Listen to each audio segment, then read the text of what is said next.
The Basilica of Santa Maria Maggiore stood bathed in soft morning light, its ancient stones warmed by the rising Roman sun. Inside, beyond the soaring arches and candlelit chapels, beneath the worn frescoes and mosaics that had seen centuries pass, a new resting place drew the silent footsteps of thousands: the grave of Pope Francis. Marked simply, Franciscus. No gold. No grandeur. Just his name. As he had asked. Pilgrims came in slow, endless lines.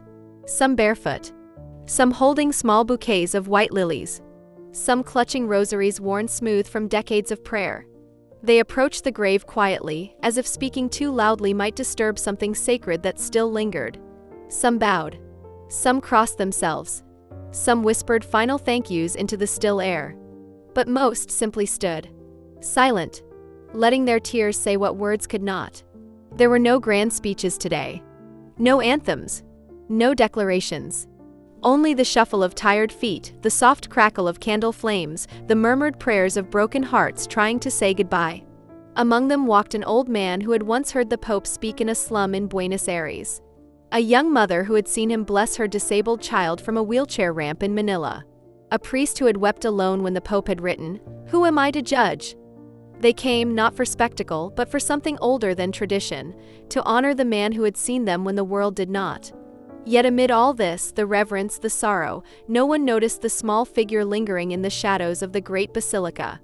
A shape low to the ground. Scruffy. Thin. Waiting. Watching. Tiberius. At first, most thought he was just a stray.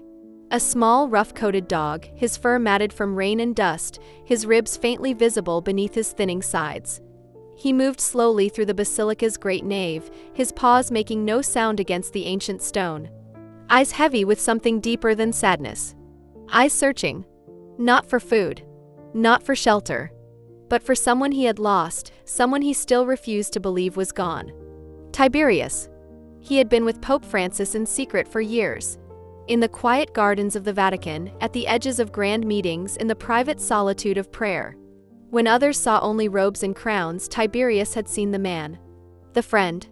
The one who scratched behind his ears when no one else was looking. The one who shared his bread in the early mornings when Rome was still asleep. When Francis had departed this world on April 21st, Tiberius had waited at the gates. Waited through the funeral. Waited through the burial. Waited because love does not understand ceremonies. Love only knows presence. And now, 2 days after the burial, Tiberius had found his way here. To the tomb.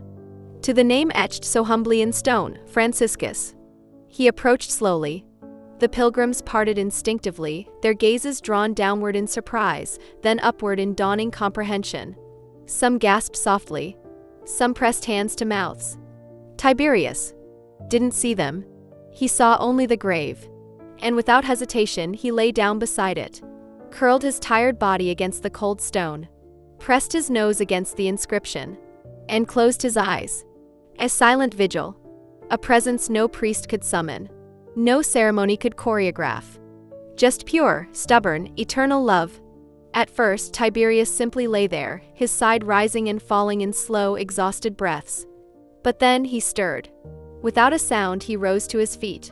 He placed one paw gently, deliberately, against the cold stone where the name Franciscus was carved. And he left it there. Pressed. As if trying to reach through the marble to feel the heartbeat he had once known.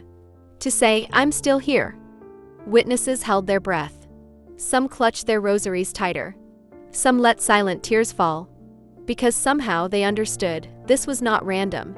This was not instinct. This was devotion. Grief. A cry from a heart that did not speak in words, but spoke in loyalty carved into bone. Tiberius withdrew his paw after a long moment. He circled the grave once. Twice. Not hurriedly. Not confused. Carefully. Purposefully. Like he was weaving a barrier of love around it. Guarding it. Claiming it. Protecting his master's final resting place the only way he knew how, with his body, his heart, his very soul. Then he settled once more, this time resting his head directly against the stone. A soft whimper escaped his throat, a sound so low, so raw, that it seemed to reach into the very foundations of the basilica. And in that sacred silence, the meaning became clear: he was not mourning a pope. He was mourning a friend. He was mourning his world. He was mourning love itself. The Basilica of Santa Maria Maggiore, a monument to centuries of faith, now stood silent not because of prayers sung aloud, but because of one small, grieving soul lying against a simple stone. Tiberius. The people stared. Some dropped to their knees, unable to bear the weight in their chests. Others covered their mouths, their hearts shattering without warning. Children wept without understanding why. Old women clutched at each other, whispering ancient prayers. Even the guards at the doors, trained to remain stoic through anything, lowered their heads and wiped their eyes when they thought no one was looking. Because somehow, without a single word, Tiberius had given a homily greater than any sermon. In the stillness, in the pressing of his paw, in the circling of his tired legs, he had shown them that love does not vanish when a body returns to dust. That loyalty does not crumble with the closing of a casket. That grief, when pure, is simply love refusing to be silenced. No marble statue could express it. No grand eulogy could capture it. Only this, a scruffy dog. A cold grave. A bond stronger than death. And in that moment, everyone there understood something deep, aching, and eternal. Real love does not end. It simply waits beside the tomb until it is reunited again. At first, it was just one. A young woman near the front, barely more than a girl, lowered her head and began to weep, silent sobs racking her shoulders. Then another. An elderly man in a battered suit, his hands shaking as he tried and failed to hold back his tears. And then another. A nun in a faded habit, whispering the same prayer over and over, not for the Pope, not for herself, but for the dog who had taught them all how to grieve. Tiberius remained still. His body pressed tight against the tomb. Eyes closed. Tail unmoving. He asked for nothing. Expected nothing. He simply stayed. The tears spread through the basilica like a sacred tide. Pilgrims sank to their knees. Clergy forgot their composure. Tourists dropped their cameras and fell into prayer. No one dared speak. No one dared move too close. The moment was too fragile. Too pure. They were not crying because they had lost a pope. They were crying because they had been shown, so simply, so painfully, what it meant to love without condition. Somewhere, a priest whispered aloud, voice breaking, "He loved." And he was loved. The great candles flickered. The marble walls seemed to breathe. And the basilica, this place built by human hands to honor God, now witnessed a miracle not of spectacle but of spirit. A love too strong for death to silence. As the afternoon sun dipped lower, casting long golden beams across the ancient basilica, Tiberius stirred once more. Slowly, achingly, he rose to his feet. The world around him, the thousands who had gathered, held their breath as if fearing that any noise might break the fragile thread binding them together. Tiberius placed one paw again on the stone marked Franciscus. Pressed it there. Held it. And then, gently, he did something no one expected. He turned his body sideways and with infinite tenderness, he curled himself into the shape of a circle around the name carved into the tomb. A small, imperfect circle. A ring of protection. A ring of belonging.